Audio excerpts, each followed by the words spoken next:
عايزة اراجع. السؤال ده يا جماعة ناس كتير قوي بيبقى عندها مشكلة فيه. يعني ايه؟ يعني انا دلوقتي خدت كمية من الحروف وعمالة اكمل بس عايزة اقف في النص اراجع شوية. مش كل يوم ناخد حرف جديد، مش كل يوم عواميد لحاجة جديدة. اولا ده تفكير صح جدا، لازم اقف في النص وراجع لطفلي على الكمية اللي اخدها. طيب ايه الطريقة الصح للمراجعة اللي تخلي طفلي يعمل ريفرش للمعلومات اللي عنده، وفي نفس الوقت ما يبقاش الموضوع كله عواميد عواميد عواميد، يكره الموضوع او يتعب او يحس ان هو مش عايز يكمل؟ او حتى لو انا طفلي كان ماشي كويس قوي وقف فترة وعايزة اراجع قبل ما اشتغل. اول حاجة يا جماعة، انا مش هينفع اراجع بعواميد تحت شكل من الاشكال. هو واخد نص الحروف، واخد ارقام كتير، واخد كمية ايا ما كانت، مفيش عواميد. طيب ايه الشكل؟ هي مجموعة من التدريبات دي هقدر الم بيها اللي هو اخده وفي نفس الوقت ما خليهوش يمل. يعني مثلا هندي مثال للحساب. لو طفلي واخد بعتذر من الواحد ل15 في الارقام، وكان واخد في الكمية دي لحد تدريب اكبر او اصغر، هو ده اللي خده وانا عايزه اراجع عليه. طب هعمل ايه؟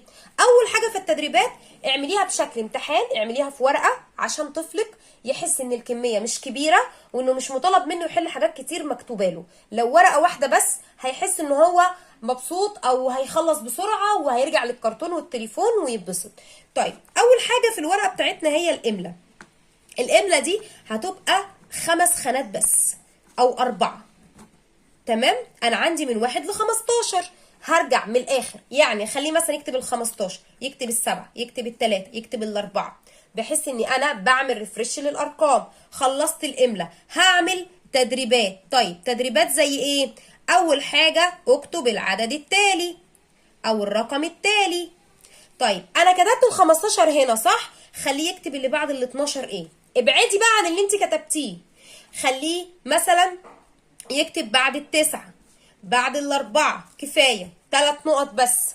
عايزه مثلا اقول عد ثم اكتب الرقم عشان اتاكد ان العد تمام، يبقى هما مجموعتين بس اللي يعدهم عشان ما تقلش عليه، واتاكد ان سرد الارقام متتالي بشكل صحيح. الحمد لله زي الفل، ده هدف العد. والحته اللي انا بقلق منها في العد اللي هنقولها كمان شويه، بس دلوقتي انا اديت مثالين. يبقى انا عندي سؤال 2 3، هما دول اول 3 اسئله. هما سؤالين كمان وهقول لك خلاص كده راجعنا على الكميه اللي خدها. طب ايه هو تالت سؤال؟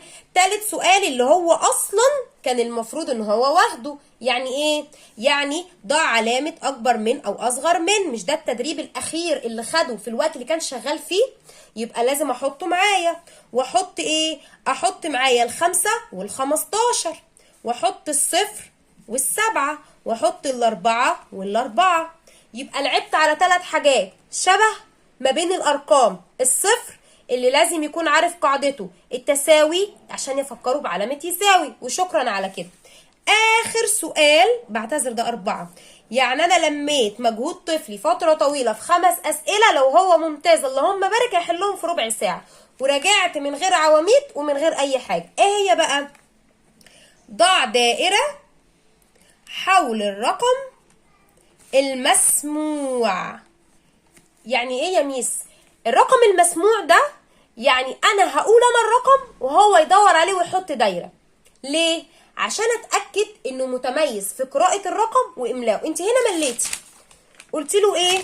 بعتذر، قلت له ايه؟ اكتب لي كذا، اكتب لي كذا. طيب هنا هقول له ايه بقى؟ هقول له فين ال3، فين ال5، فين ال7، فين ال12. بس مش هقوله على كل اللي مكتوبين، هقول له فين ال5 اهي. شاطر. طب طلع لي 5 صوابع على ايديك. فين ال12 اهي. طب بعد ال12 ايه؟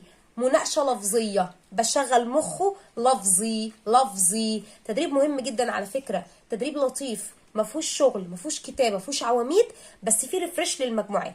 5 اسئله لميت فيهم مجهود فتره طويله مع الطفل ومن غير ملل ومن غير عواميد.